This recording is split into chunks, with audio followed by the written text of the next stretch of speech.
दोनों को जैसा सोचा था बिल्कुल वैसा ही पाया। तुम लोग वास्तव में वीर और शक्तिशाली हो। तभी तो हमारे राजसी पहलवानों, जिनका कोई जोड़ नहीं है, जिन्हें कोई पराजित नहीं कर सकता, उसे तुम दोनों ने पराजित किया। तुम्हारे पर्वताकार शक्तियों के सामने मेरे प्रशंसा के बोल भी बौने पड़ गए। ऐसे वीर और बलवान से मैं हाथ मिलाऊं, ये तो मेरा सौभाग्य है।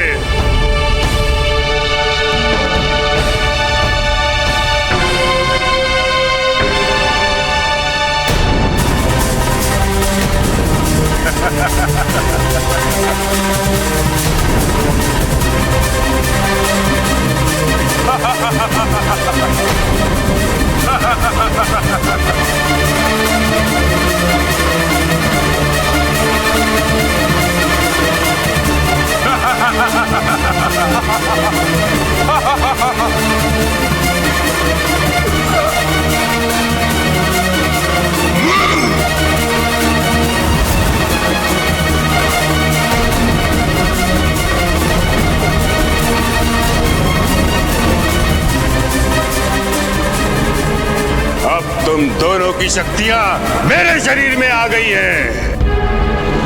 अब तुम दोनों शक्तिविहीन हो गए हो और मैं और भी बलवान हो गया हूं। जस नाम तस गुण, मैं हूं बलधारी।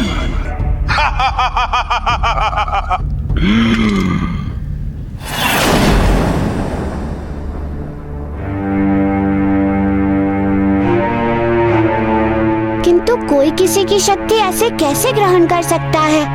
ये कोई सामान्य व्यक्ति नहीं कर सकता, किंतु बलधारी कर सकता है, क्योंकि उसे ब्रह्मा का वरदान है। हाँ, और उसने सिर्फ हमारी ही शक्तियाँ नहीं खींची है, बल्कि हमारे जैसे कई योद्धाओं की शक्तियाँ वो खींच चुका है और उन्हें शक्तिहीन कर चुका है। और वो आगे भी ऐसा ही करेगा। किंतु ऐसा वो क्यों करता है? क्योंकि वो सबसे शक्तिशाली बनना चाहता है। इसलिए उसे जब भी किसी पहलवान या योद्धा के बारे में पता चलता है तो उसे सबसे पहले अपने यहाँ मल्लयुद्ध के लिए आमंत्रित करता है। और उसके पश्चात वो उनकी शक्ति को आंकता है, और जब आश्वस्त हो जाता है उसकी शक्ति के विषय में, तब वो उसकी शक्ति को प्रशंसा के रूप में हाथ मिलाकर स्वयं में ग्रहण कर लेता है। तदुपरांत वो उन योद्धाओं का क्या करता है जिनकी शक्ति को वो सोख चुका होता है? वो उन्हें किसी गुप्त स्थान में बंदी बना के रखता है। क्यों बंदी बना कर रखता है उन्हें? क्योंकि उनके जीवित रहने तक ही उनकी शक्तियाँ उसके शरीर में रहेंगी। अर्थात उन योद्धाओं की मृत्यु होते ही उनकी शक्ति भी बलधारी के शरीर में मृत हो जाएंगी और वो शक्तिविहीन हो जाएगा। समझा। तो इसका अर्थ ये हुआ कि आप बलधारी के कारागृह से भागने में सफल हो गए और अपनी जीवन समाप्ति का निर्णय लिया ताकि उसकी शक्तियां क्षीण हो सके। हाँ, उसे पराजित करने का हमें यही एक मार्ग समझ में आया। अन्यथा वो प्रतिदिन जाने कितने ही योद्धाओं को शक्तिहीन करता रहेगा और उनकी शक्तियों को ग्रहण करके संसार में उत्पात मचाएगा। और यदि वो परम शक्तिशाली हो गया तो देवता भी उसका कुछ नहीं कर पाएंगे।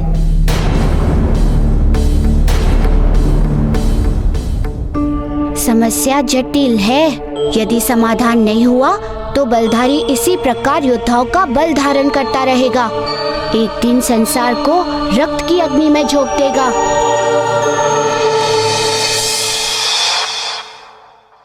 मंत्रीवर, अब मेरे शरीर में बहुसंख्य योद्धाओं का बल है। अब मैं अतुल बलशाली हो गया हूं। अब मैं एक नहीं, अनेक हूं, अनेक।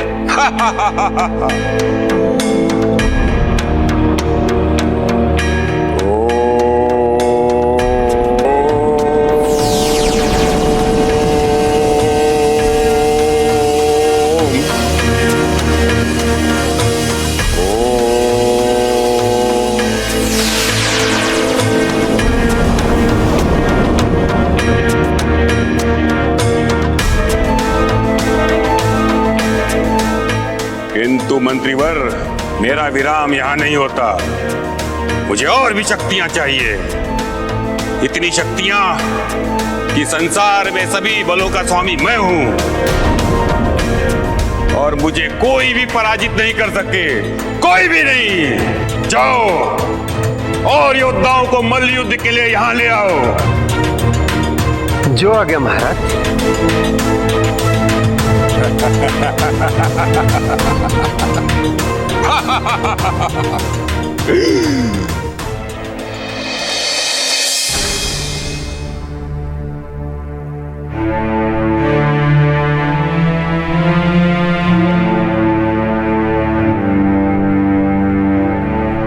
काका, तब तो आप लोगों को बलधारी के उस गुप्त स्थान तथा उस स्थान पर बंदी सभी योद्धाओं को पहलवानों के विषय में जानकारी भी होगी।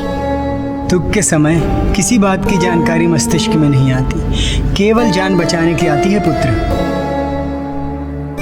हाँ, तभी तो हम वहाँ से भाग पाने में सफल हो पाए। अच्छा काका, एक बात बताइए, क्या आप लोगों के साथ गजशक्ति नाम का भी कोई योद्धा था? गजशक्ति? हाँ हाँ, गजशक्ति। आप लोग जानते हैं क्या उसके विषय में? बहुत अधिक तो नहीं, हमने केवल नाम सुना है उसका, बंदी योद्धाओं के मुख से। हाँ, कि वो बहुत ही शक्तिशाली योद्धा था, उसे कोई भी पराजित नहीं कर पाता था। परंतु बलधारी ने प्राप्त वरदान से उसे भी पराजित कर दिया और उसकी सारी शक्तियों को छीन लिया। और उसके पश्चात वह उसके राज्य से बहिष्कृत कर उसे दक्षिण की एक गुफा में बंदी बना दिया। किंतु आप गज शक्ति को कैसे जानते हैं? उसकी माँ के माध्यम से, और मैंने उन्हें वचन भी दिया है कि मैं उनके पुत्र को वापस लेकर आऊंगा। परंतु आप वहाँ पहुँचेंगे कैसे? वो स्थान तो चारों ओर से विशाल पर्वतों से घिरा हुआ है। वो तो वहाँ जाकर ही देखूंगा। जाना और प्रयास करना तो आवश्यक है, क्योंकि बात एक ममता के आस की है, प्रश्न वचन का है। अब आज्ञा लेने से पूर्व एक निवेदन है मेरा। निवेदन नहीं, आदेश कीजिए कि आप लोग मेरे प्रस्थान के बाद आत्महत्या बिल्कुल भी नहीं करेंगे। सीधा अपने गृह जाएंगे, अपने परिजनों के पास।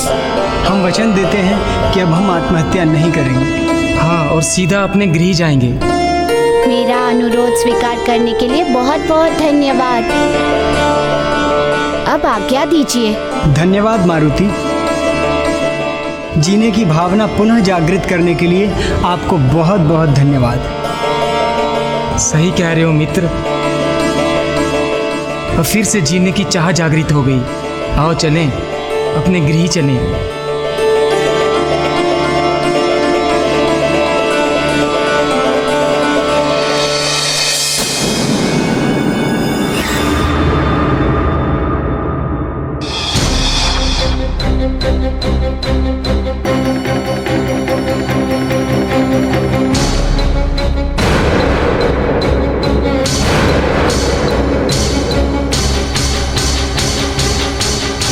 ऐसा प्रतीत होता है कि यही वो स्थान है जिसकी चर्चा वे दोनों कर रहे थे। पर्वतों से घिरा भी हुआ है तथा बलधारी के राज्य से लगा हुआ भी है, और दिशा भी दक्षिण ही है।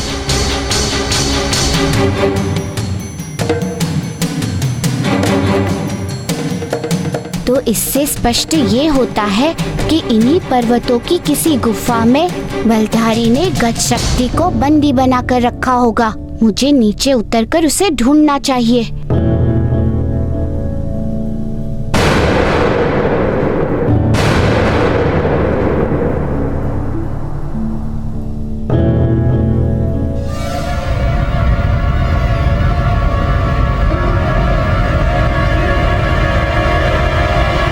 ये क्या?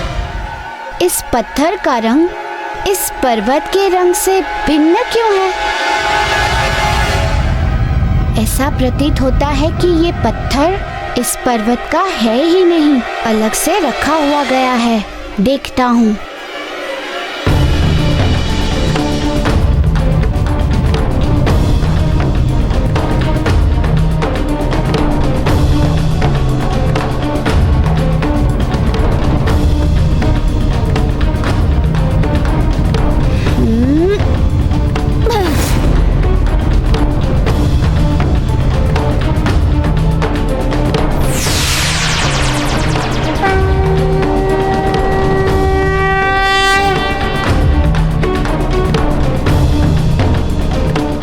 खुल गई गुफा। अवश्य गज शक्ति इसी गुफा में बंदी होगा।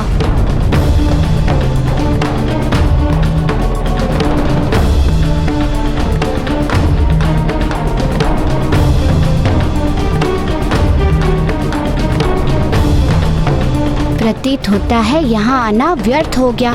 यहाँ तो कोई भी नहीं है।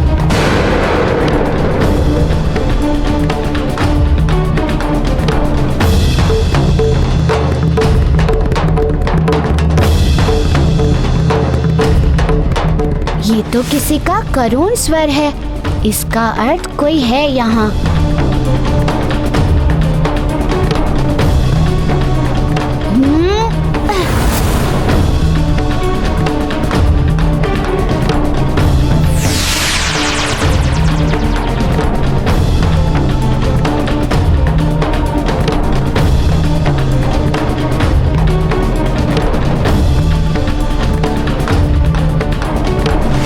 गज शक्ति,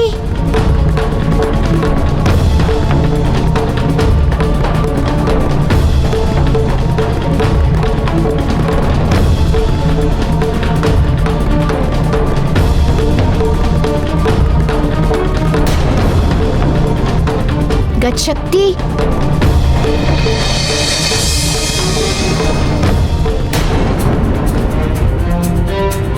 तो इस बार बलधारी ने तुम्हें मुझे दंड देने के लिए भेजा है। तो ठीक है, दे दो मुझे मृत्यु दंड। अगर उसे मृत्यु ही देना था तो मुझे जीवित क्यों रखा है? नहीं काका, मुझे बलधारी ने नहीं भेजा है। हाँ सत्य, मैं यहाँ आपकी मृत्यु के लिए नहीं काका, आपकी मुक्ति के लिए आया हूँ। तुम्हें यहाँ से ले जाने के लिए।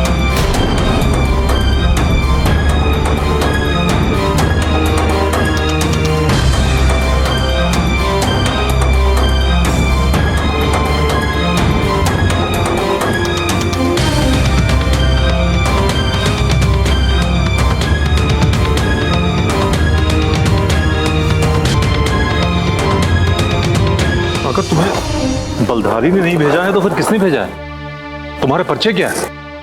काका, मैं आपके पुत्र सुमेर का मित्र हूँ और मित्र धर्म निभाने आया हूँ। आइए और अब चलिए यहाँ से।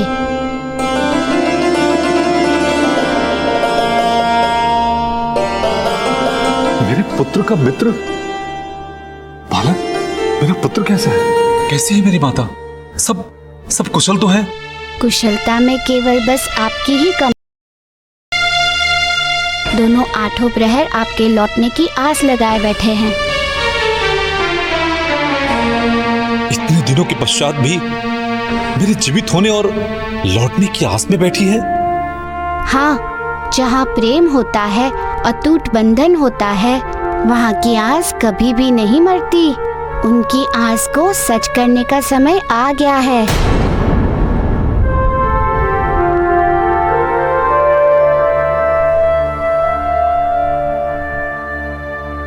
क्या सोचने लगे आप काका?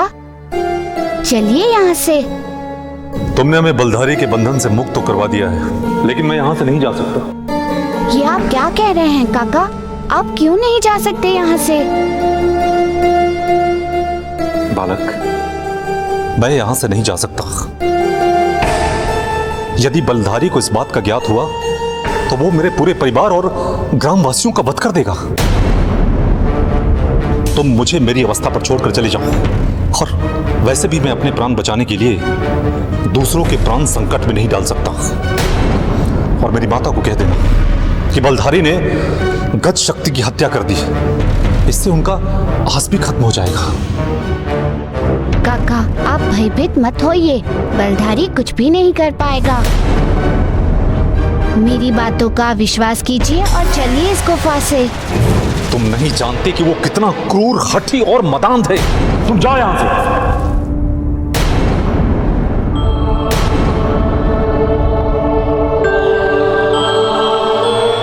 काका गज शक्ति, मैं समझ गया कि आप जाना क्यों नहीं चाहते हैं।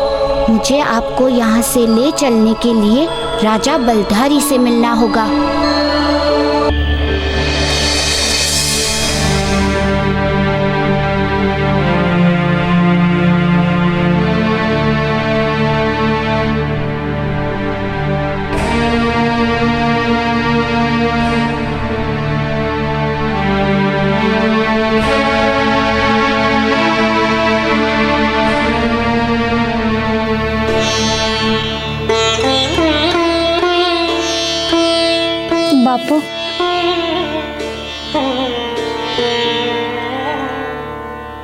अब कैसा मन है पुत्री? एकदम ठीक। माता पिता की आंखों से झूठ नहीं छुपता पुत्री। मैं जानता हूं तू मेरे दुख को कम करने के लिए सब कह रही है, पर अपने पिता की एक बात को अवश्य याद रख। विश्वास करना कि कल के बाद से मैं तेरे जीवन में किसी दुख को रहने नहीं दूंगा। कल के बाद से तेरे संसार का सारे सुख, सारे ऐश्वर्य प्राप्त होंगे पुत्री। बापू, ये आप कैसी बातें कर रहे हो? मेरे सुख, मेरे ऐश्वर्य, मेरी प्रसन्नता तो आप हो। मुझे और किसी भी सुख, ऐश्वर्य अथवा प्रसन्नता की कोई आवश्यकता नहीं है। निर्धन पिता को धनवान बनाना कोई तुझसे सीखे। धन्य हूं मैं तुझ जैसी पुत्री को पाकर। पर कल के बाद से जब सारे सुख तेरे पास आ जाएंगे ना, तब किसी योग्य वर को देखकर विवाह कर लेना। बापू, आज आप क्या बोल रहे हो? क्या मैं इतनी भारी बोझ लगने लगी हूँ? क्या आप मुझे पराया करने की सोच रहे हो?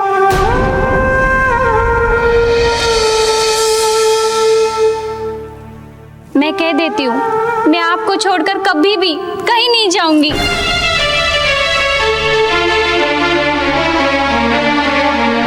मैं जानता हूं कि तू मुझे छोड़कर कहीं नहीं जाएगी, पर पुत्री कल तुझे छोड़कर मैं चला जाऊंगा। ऐसे पिता का जीवित रहने से मर जाना ही अच्छा है, जो ना अपनी पुत्री को भोजन दे सके और ना अस्वस्थ होने पर औषधि।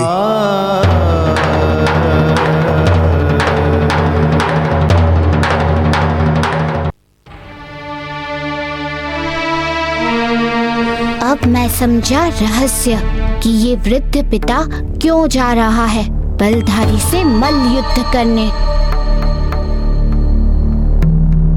किंतु मैं ये अनर्थ नहीं होने दूंगा। बाबा, कल बलधारी के साथ युद्ध आप नहीं करेंगे, बल्कि मैं करूंगा।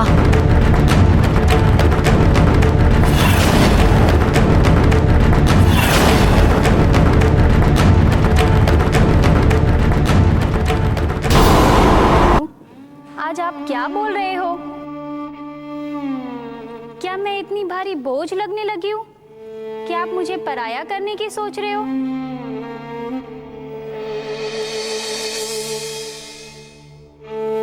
मैं कह देती हूँ, मैं आपको छोड़कर कभी भी कहीं नहीं जाऊंगी।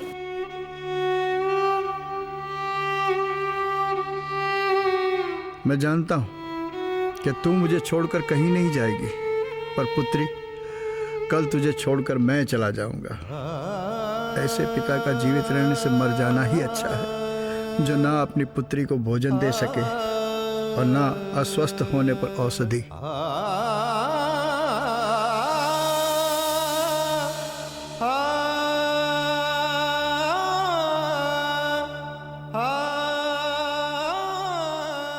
हाँ, अब मैं बलधारी को और अहित नहीं करने दूंगा।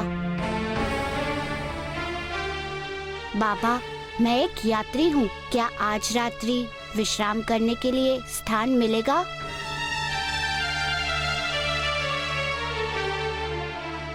हाँ हाँ, अवश्य। आइए, पधारिए।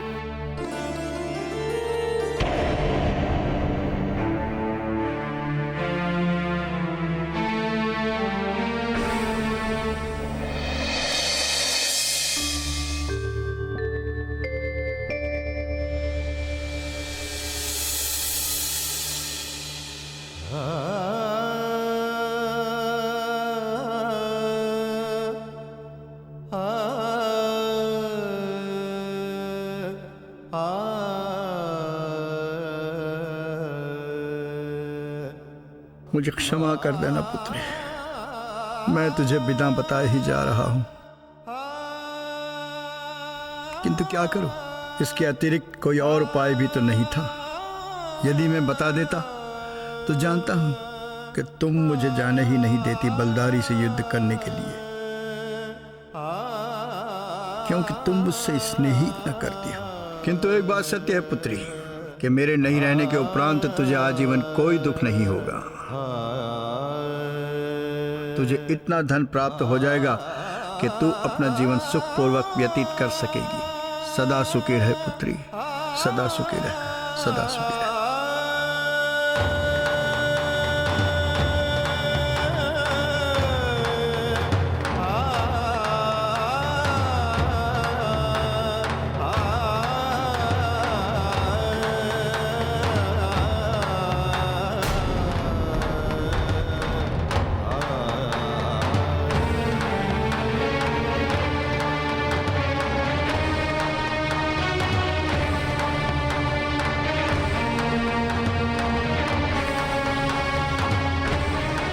बाबा,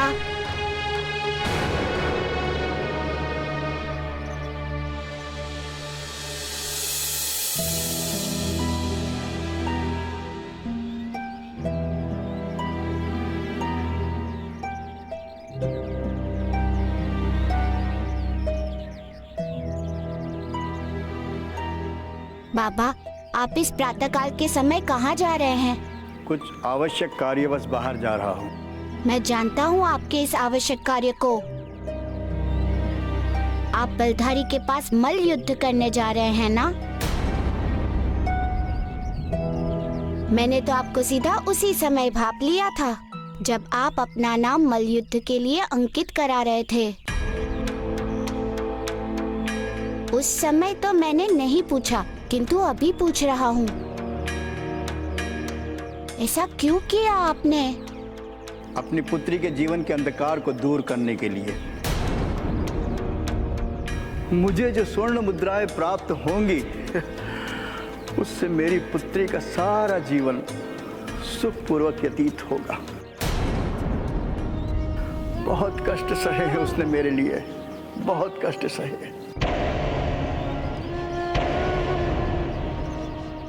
बाबा, क्षमा करें, आप जो सोच रहे हैं वो सही नहीं सोच रहे। आपकी पुत्री को धन की आवश्यकता नहीं, उसे आपकी आवश्यकता है, आपकी उपस्थिति की, आपके स्नेह की। उसके जीवन में मूल्यवान वस्तु आप ही हैं। यदि आप चले गए तो फिर वो भी नहीं जी पाएगी, क्योंकि आपके जाने का अर्थ होगा उसकी जीवनदायी शक्ति का चला जाना। इसलिए मेरा परामर्श मानिए। अब बलधारी से मल्ल युद्ध करने का विचार त्याग दीजिए। उससे युद्ध करके आप एक नहीं, दो जीवन के अंत का अपराध आप अपने माथे लेंगे। क्या मैं इतनी भारी बोझ लगने लगी हूँ? क्या आप मुझे पराया करने की सोच रहे हो? मैं कह देती हूँ, मैं आपको छोड़कर कभी भी कहीं नहीं जाऊंगी।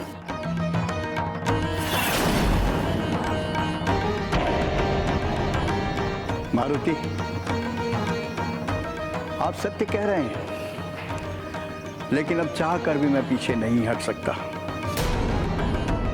यदि मैं पीछे हट गया तो बलधारी के सैनिक मुझे बलपूर्वक अपने साथ ले जाएंगे। आप निश्चिंत रहिए, नहीं ले जाएंगे वे लोग आपको उठाकर,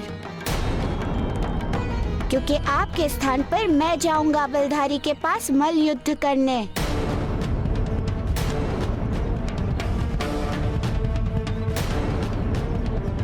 तुम मेरे लिए अपने जीवन का बलिदान दोगे? नहीं नहीं, ये नहीं हो सकता। मैं तुम्हें ऐसा नहीं करने दूंगा। बाबा, बलि अब उस बलधारी की ही चढ़ेगी। आप चिंता मत कीजिए, जाइए और जाकर अपनी पुत्री का ध्यान रखिए।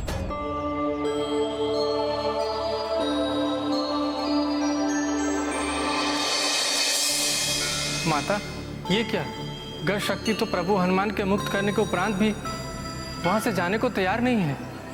वो इसलिए देव कुबेर कि गज शक्ति बलधारी की उन लोहे की शंखलों से नहीं, बल्कि उनके भय से बंधे हुए हैं। उसने प्रत्यक्ष देखा है बलधारी के बल को।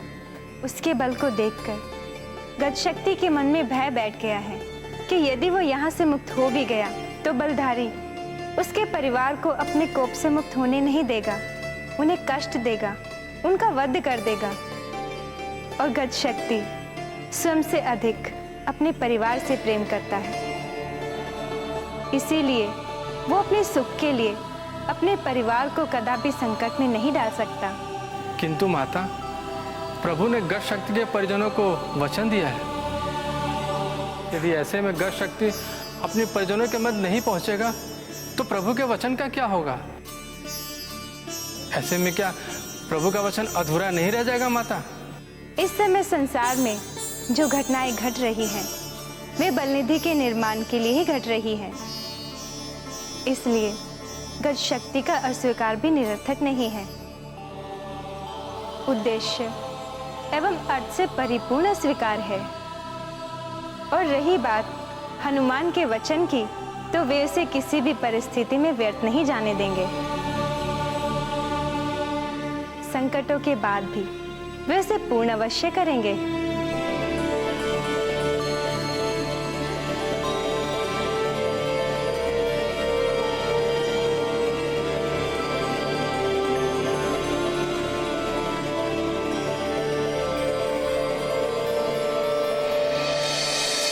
मंत्री, आज हमसे युद्ध करने कोई क्यों नहीं आया? क्या आज मुझे बिना शक्ति ग्रहण किए ही वापस लौटना पड़ेगा? नहीं, ऐसा नहीं हो सकता।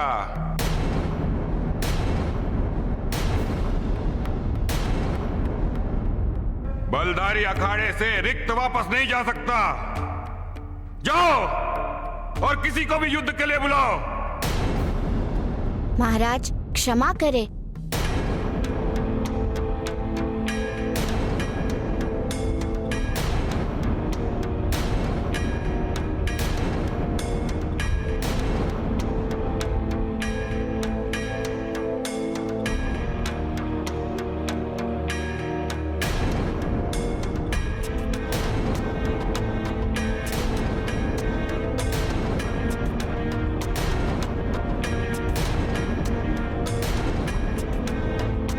मुझे आने में तनिक विलंब हो गया। सैनिक, ये क्या मुझे इस बालक के साथ युद्ध करना पड़ेगा? इस बालक से मुझे क्या शक्ति मिलेगी? क्षमा करें महाराज, कल एक वृद्ध ने आपसे युद्ध करने के लिए अपना नाम अंकित करवाया था। कहाँ है वो वृद्ध? वो नहीं आया महाराज, उनके स्थान पे इसे भेज दिया है। महाराज, किसी की आयु को देखकर उसकी शक्ति का अंदाजा नहीं लगाना चाहिए।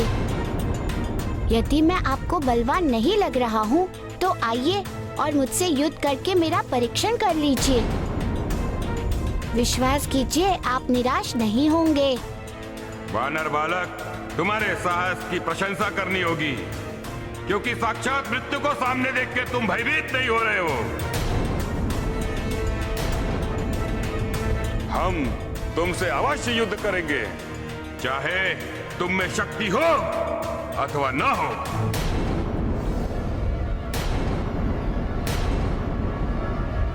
तुम्हारी शक्ति नहीं तो तुम्हारा साहस ही काम आएगा।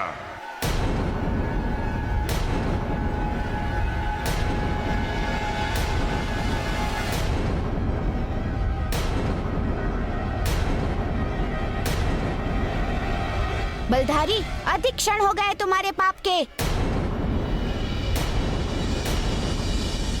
और जयम के विपरीत होता है पतन। सो आज का दिन तुम्हारे पतन का है, तुम्हारे अंत का है।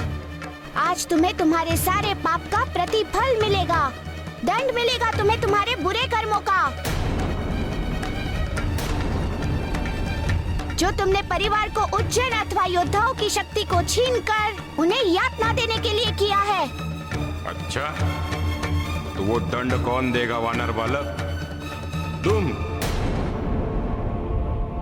जिसका अस्तित्व मेरे सम्मुख चींटी के समान भी नहीं है, किंतु तुम्हारी प्रशंसा करनी होगी। कुछ तो विशेषता है तुम में। सुना था कि वानरों में कुछ विशेष शक्तियां होती हैं, और आज प्रत्यक्ष देख रहा हूं और आनंदित हो रहा हूं इस बात से कि आज तक सिर्फ मैं मनुष्यों की शक्ति धारण कर रहा था, लेकिन अब मुझे एक वानर की शक्ति को धारण करने का सुअवसर प्राप्त हो रहा है।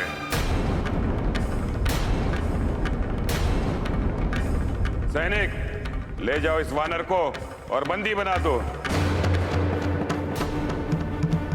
कल सूर्योदय के समय इसके साथ मैं मल्लयुद्ध करूंगा। ये विश्वास करके युद्ध करने आना बलधारी कि कल का युद्ध तुम्हारे जीवन का आखिरी युद्ध होगा। कल तुम्हारे जीवन का सूर्यास्त हो जाएगा बलधारी।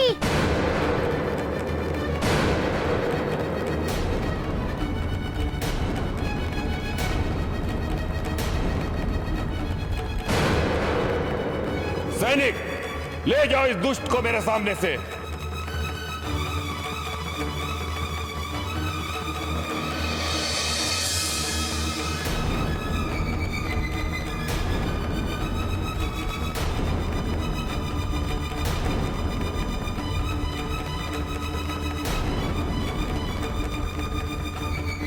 प्रातः भेंट होगी। देवर्षि, ये क्या? प्रभु हनुमान ने तो बलधारी को दंड ही नहीं दिया, उल्टा बिना किसी विरोध के वे उसके बंदी बन गए।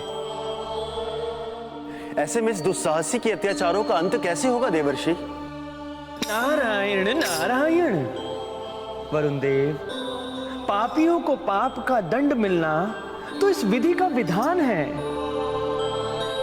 उसने जो पाप किए हैं उसका दंड तो उसे मिलेगा ही, किंतु प्रश्न ये है कि कब, तथा उत्तर ये है कि जब प्रभु हनुमान एक ऐसी व्यवस्था का निर्माण कर लेंगे जिससे आने वाले समय में कोई भी अत्याचारी किसी मनुष्य का बल धारण नहीं कर पाए। क्योंकि प्रभु हनुमान का लक्ष्य केवल उसे दंडित करना नहीं, अपितु इस संसार की व्यवस्था को संतुलित रखने का उत्तरदायित्व भी उनके कंधों पर है। देवर्षि, कहीं आपका संकेत बलनिधि के निर्माण की ओर तो नहीं? नारायण नारायण, आपका अनुमान बिल्कुल सही है वरुण देव। इस सारा घटना चक्र बलनिधि के निर्माण के लिए तो हो रहा है। अब वो समय अति निकट आ गया है जब प्रभु हनुमान बलनिधि का निर्माण कर इस संसार को एक कल्याणकारी निधि प्रदान करेंगे। नारायण नारायण।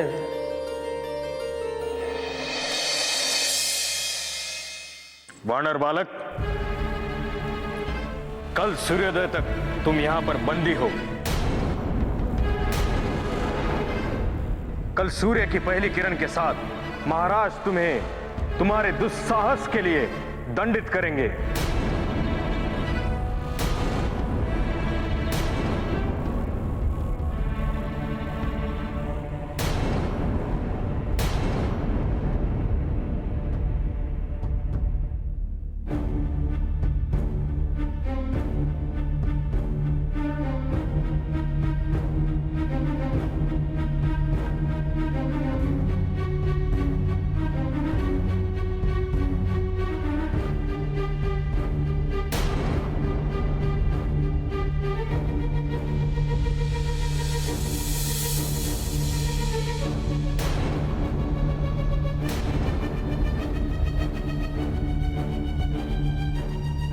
काका, आप लोग यहाँ इस कालकोठरी में किस अपराध के लिए बंदी हैं? बलधारी के राज्य में रहने के अपराध से। नहीं नहीं, मैं जानना चाहता हूँ आपके किए गए अपराध को।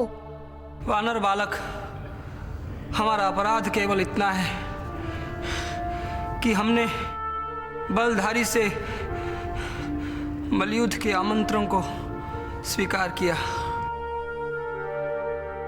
और उसने मल्लयुद्ध के बहाने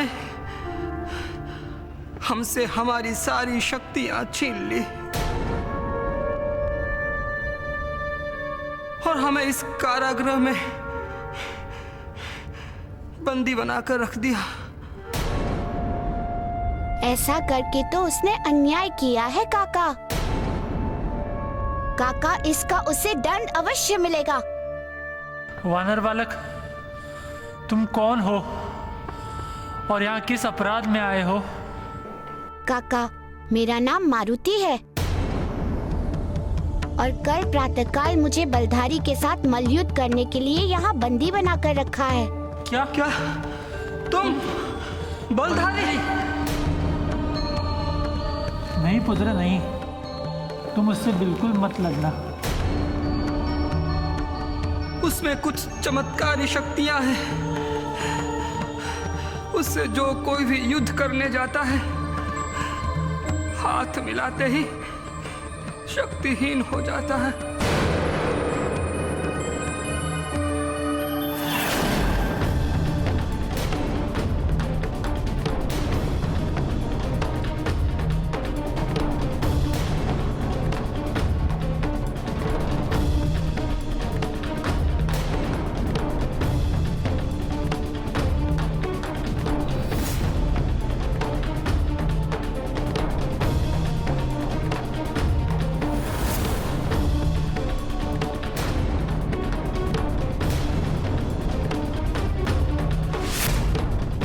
हाँ पुत्र,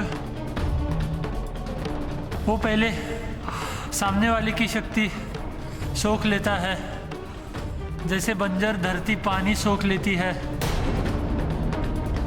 और फिर जब सामने वाला योद्धा बलहीन हो जाता है तो उसे हमारी तरह काल कोठरी में बंद किया जाता है। वो तुम्हारे साथ भी अवश्य यही करेगा। मेरी बात मानो, तुम किसी प्रकार यहाँ से निकल जाओ।